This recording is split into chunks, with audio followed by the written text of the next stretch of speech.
एगो भोजपुरी माटी के माई के कोख से पैदा भइल बा। आई भोजपुरी खातिर समर्पित रही जीवन भर। हमारा श्रोता खातिर ये दिल समर्पित बा हमेशा। बजाइए जोरदार तालियां। ताली कमजोर पड़ रही है ऐसे बात के लिए।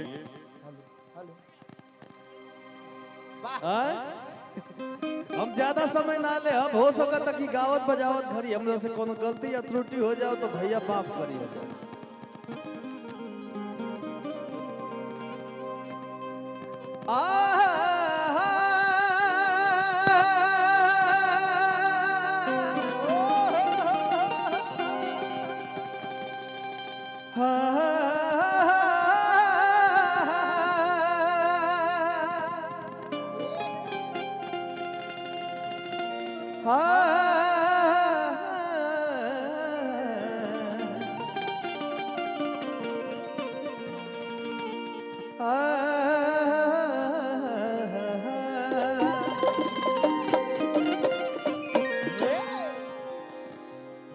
कलाकार कोमल हृदय के होला। ओकरा हमेशा कोमल हृदय से ही पेश आवे के चाहिए कहीं भी।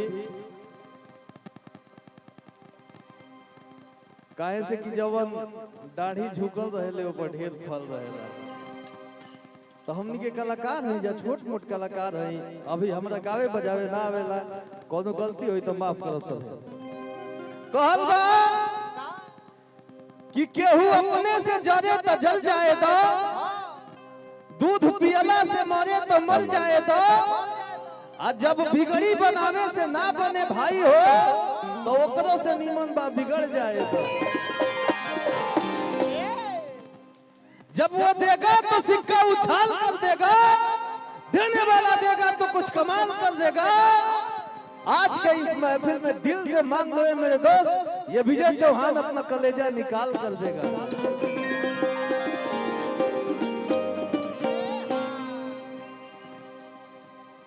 कहे के बाद डायरेक्ट तो ही जा हम चलता नहीं, ढेर टाइम ना लगा।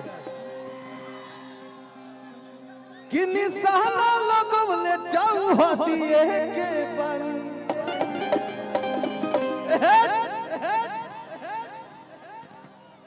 हाँ कि चाहे डाला राम भौजी चाहे डाला पानी, बता दो ना प्लीज। कि सच कहतनी बिना गंजिए के पानी।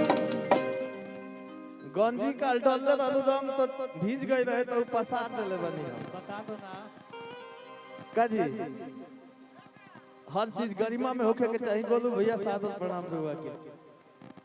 बता दो ना काजी बता दो ना किस बाया में कोनो दिक्कत हो गइल बका रुआ।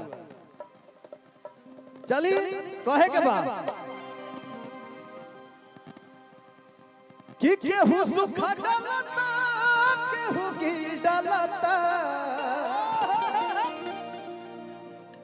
भैया तनी मुनी उठा दे जान तनी।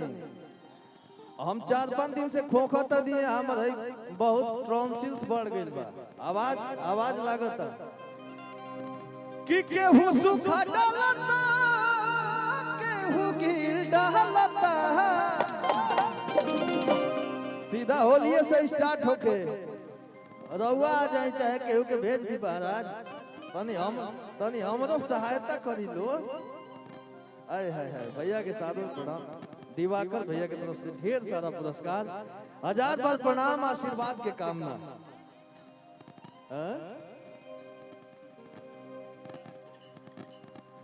कि केहू सुख डालता केहू गिल डालता। आई गो मोर भाता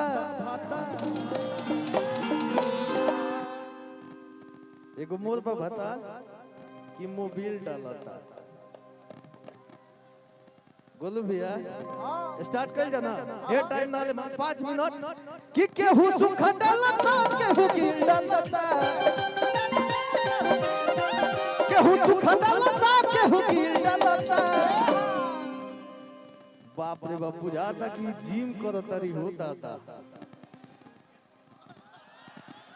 12 तरी एकदम फाड़ दी हम बुझा। कि केहू सुख डालता केहू डलता आए को मोर बाफाता की मोबिल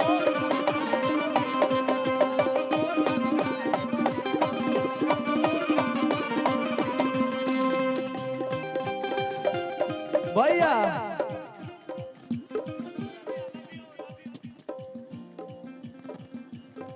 कुंदन सिंह जी कोचस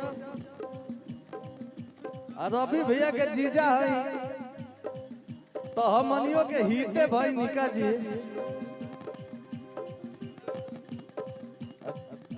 यही तो हम चाहें कि बड़ी लंबा चले और दूर दूर तक आहा हा हा केहू करा डलता केहू ढील डलता रूपा जी हरे केहू करा डलता केहू ढील डलता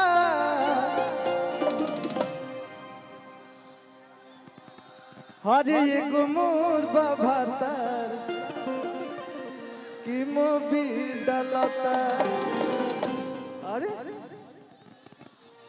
मार के हमरा ब्रह्मांड में आग लगैलू का तू